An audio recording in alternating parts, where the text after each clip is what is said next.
BO part second year Hindi साहित्य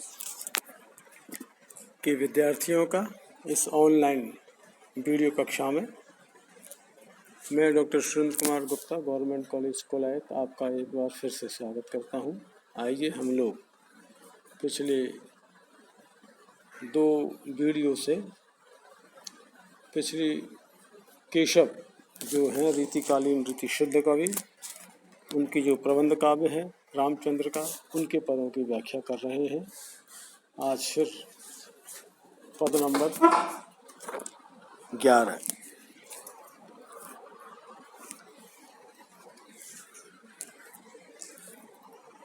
11वें पद की व्याख्या मैं यहाँ शुरू कर रहा हूँ।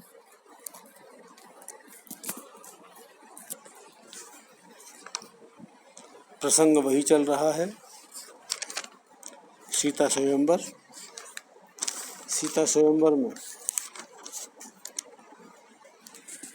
धनुष भंग जब हो जाता है तो धनुष भंग के बाद की जो स्थिति है,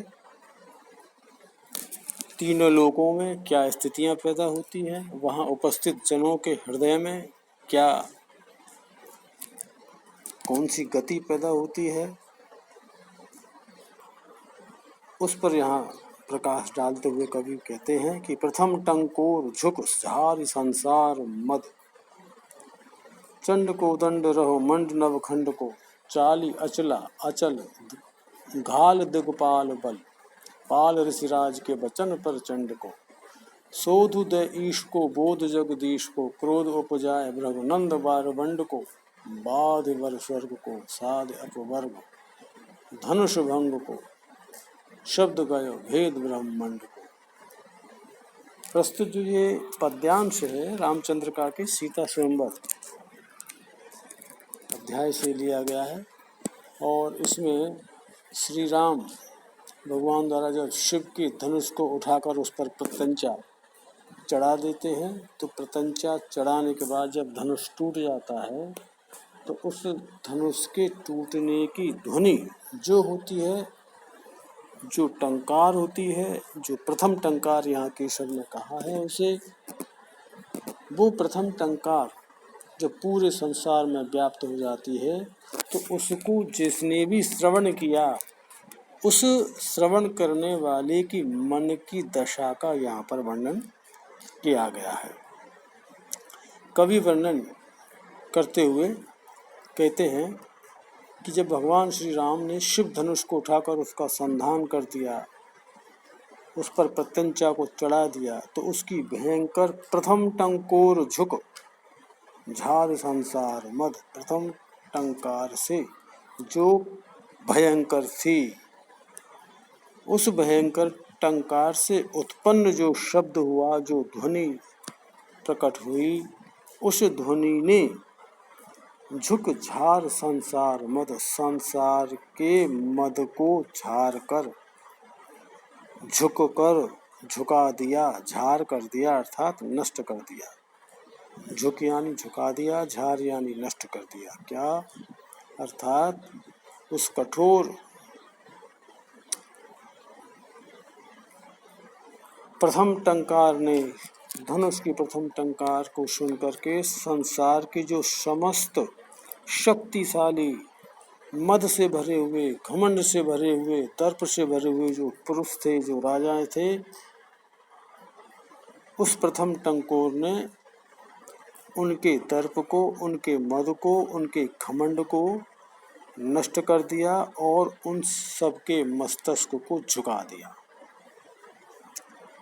चंड को दंड, चंड को दंड यानी धनुष, और चंड यानी प्रबल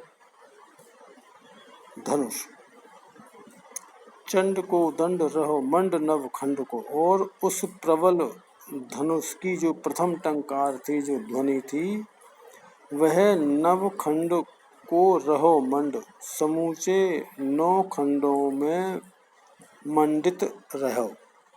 क्या भाव हुआ इसका कि प्रबल धनुष की जो प्रथम टंकार जब हुई तो पृथ्वी के जितने भी 9 खंड हैं, वे 9 की खंड जो है पूरे टंकार की प्रथम ध्वनि से परिव्याप्त हो गए, रहो मंडित, मंडित हो गए।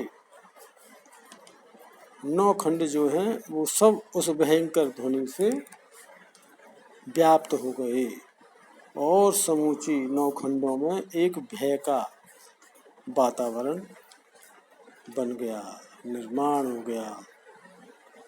चाली अचला, अचला यानी पृथ्वी, अचल यानी पर्वत, घाली दिगपाल बल, दिगपालों के बल भी घाल गए, घल गए यानी समाप्त हो गए, नष्ट हो गए, टूट गए।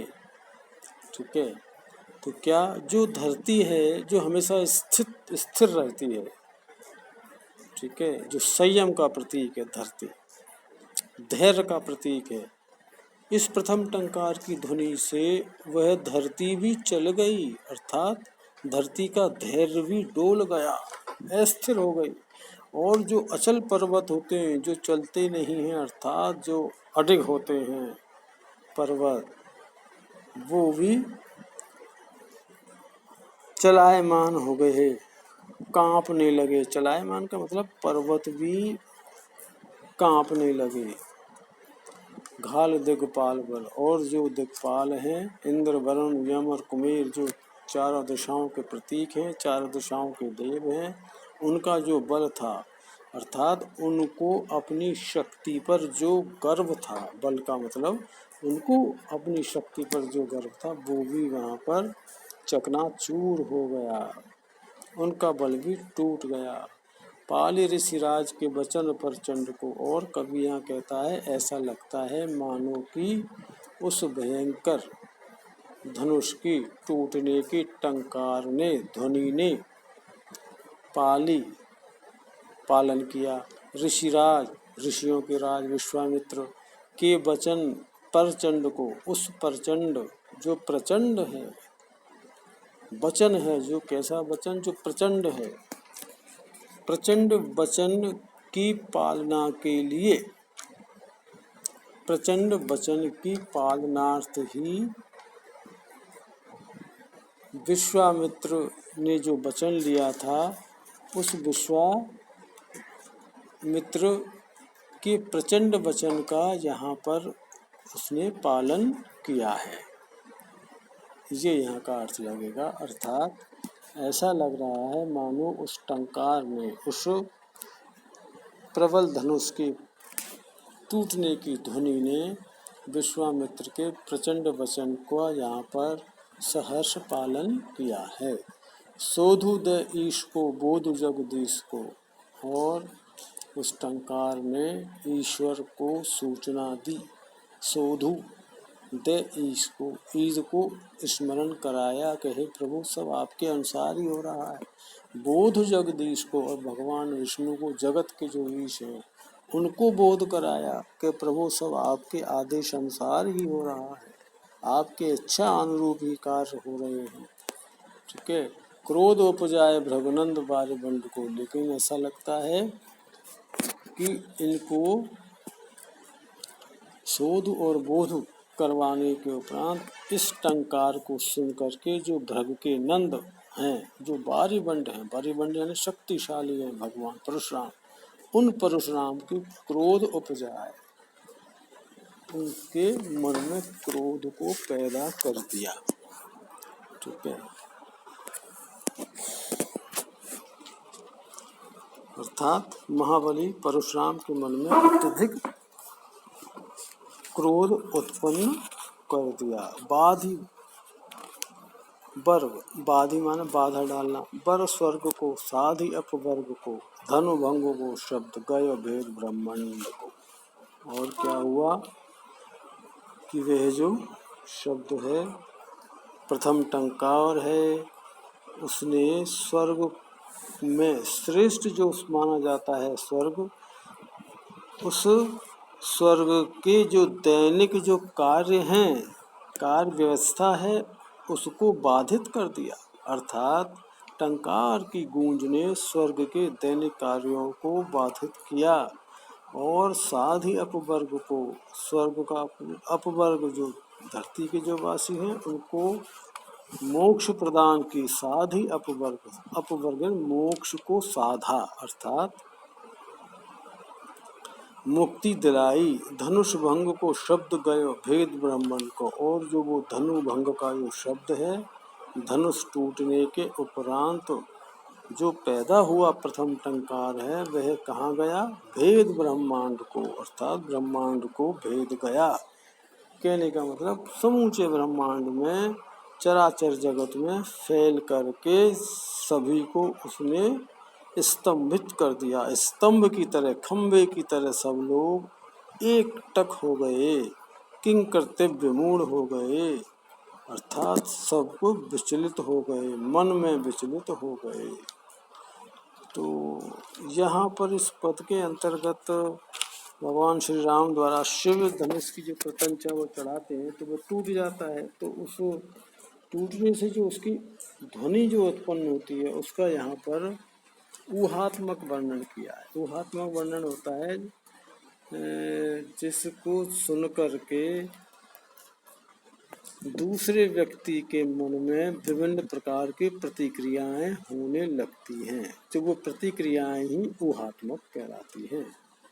तो इस ध्वनि का ऊहात्मक वर्णन है, क्योंकि ध्वनि कैसी है? कठोर है, ठीक है, टंकार है, भयंकर है, डराने वाली है। तो सारे व्यक्तियों के मन में, जिसने भी इसको सुना, समूचे ब्रह्मांड में सबके मन में भी ही वैसा ही भाव पैदा हुआ, भयंकर, भयग्रस्त, ठीक है, शक्ति का मर्दन करना, टूटना, स्तंभित हो जाना, ये सारे अनुप्रास अलंकार है ही इसमें। संबंध अतिशयोक्ति अलंकार भी देखने को मिलता है, ठीक है। ये सीता स्वयंवर का दृश्य था। अब आगे का जो 12वां पद है वो है परशुराम संवाद। धनुष टूटने के बाद परशुराम जी प्रवेश करते हैं उस सभा में, तो उनका जो क्रोध है, उस क्रोध के ऊपर कवि ने लिखे हैं इसमें 2 पद, और परशुराम और राम संवाद है। तो 12वां पद इस प्रकार है। महादेव को धनुष यह परशुराम ऋषिराज, तोरेउ रा यह कहते ही समझेउ रावण राज। देखिए, जो जनक के दरबार का जो मंत्री वामदेव, उनका नाम है वामदेव, तो ये वामदेव का वचन है कि महादेव को धनुष यह के हे प्रभु, आप इतना क्रोध क्यों करते हैं? ये तो महादेव का धनुष है। हे परशुराम, हे ऋषियों के राज, ऋषिराज, तोरेउ रा, वो कहना चाह रहे थे कि राम ने इनको तोड़ा है। तो रा ही सुन पाए परशुराम जी, तो रा जैसे ही कहा उन्होंने, तोरेउ रा यह कहते ही समझो रावण राज, परशुराम ने समझा कि यह रावण जो राजा है उसने इसको तोड़ा है। 2 पंक्ति हैं केवल इसमें 12वें पद में। एक बार फिर से, महादेव को धनुष यह परशुराम ऋषिराज, तोरेउ रा यह कहते ही समझो रावण राज। तो यह जो अवतरण है, पद्यांश है रामचंद्र का के परशुराम संवाद से उद्धृत है, ठीक है। ये आपको प्रसंग में अवश्य लिखना है, केवल इससे काम नहीं चलेगा कि केशव की पदों से लिया गया है। प्रस्तुत पद्यांश रीतिकाल में कवि केशव के द्वारा लिखी गई हैं, इससे काम नहीं चलेगा, पूरा प्रसंग लिखना पड़ेगा आपको। प्रस्तुत अवतरण रीति सिद्ध कवि केशव जी द्वारा लिखा गया प्रबंध काव्य रामचंद्र का के परशुराम संवाद से लिया गया है, या उद्धृत है अथवा अवतरित है। और इसमें शिव धनुष के भंग के बाद क्रोध में आए परशुराम जी से जनक दरबार के वामदेव जी ने जो कुछ कहा, इसमें उसका वर्णन किया गया है। तो मंत्री वामदेव जी ने परशुराम जी के प्रश्न का उत्तर देते हुए कहा, महादेव को धनुष यह, हे प्रभु, यह महादेव जी का धनुष है, और हे ऋषिराज, इस शिव धनुष को रा ने तोड़ा है। मैं तो उन्होंने सुना ही नहीं। तो इस प्रथम अक्षर यह कहते ही समझो रावण राज, तो इस प्रथम अक्षर रा को सुनते ही रावण, परशुराम ने रावण नाम समझ लिया, और उस रावण के अर्थ को सुन करके ग्रहण करके उन पर अत्यधिक क्रोध किया। ये छोटा पद है, छोटी इसकी व्याख्या होगी, इसलिए इसमें ऐसा कोई भाव नहीं है जिसको विस्तार से समझाया जाए।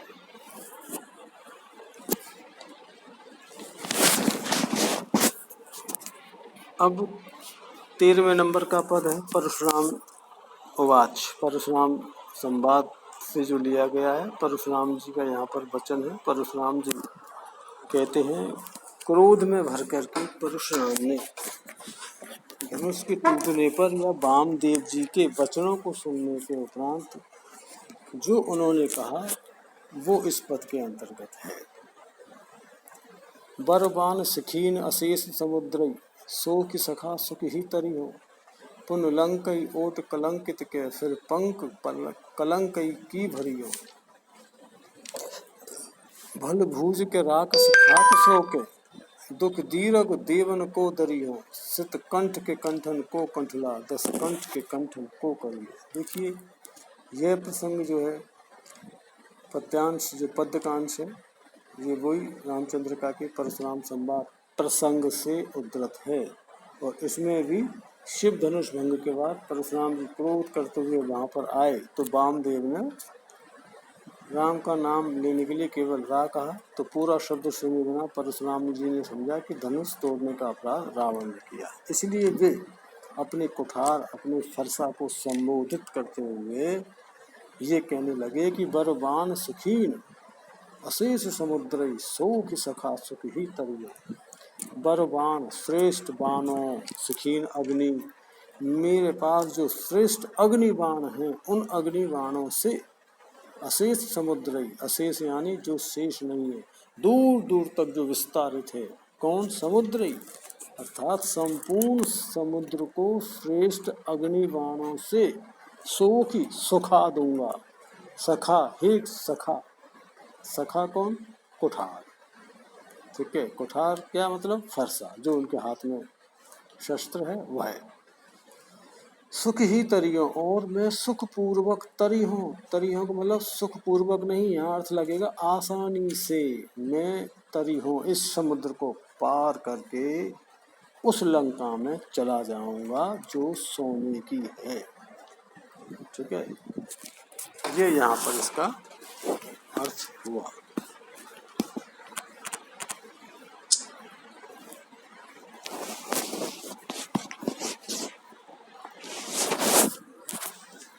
पुन लंकई ओट कलंकित के फिर पंख कलंकई की भरियों, और मैं पुनः बाद में लंकई ओट उस समूची लंका को जो कलंकित है, कलंकित के जिसको कलंकित कहते हैं, उस समूची कलंकित लंका को ओट करके पिघला करके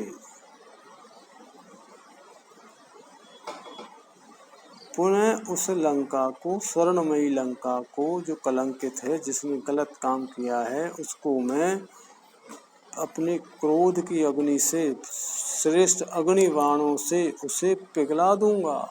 फिर पंख कलंकई की भरियों, और फिर उसको मैं पंख कलंकई की भरियों, उस समुद्र को मैं उस स्वर्णिम पंख से, कीचड़ से, उस कलंकई के कीचड़ से, सोने की लंका जो है उसके जले हुए सोने की लंका के कीचड़ से उस समुद्र को भरी हो भर दूंगा।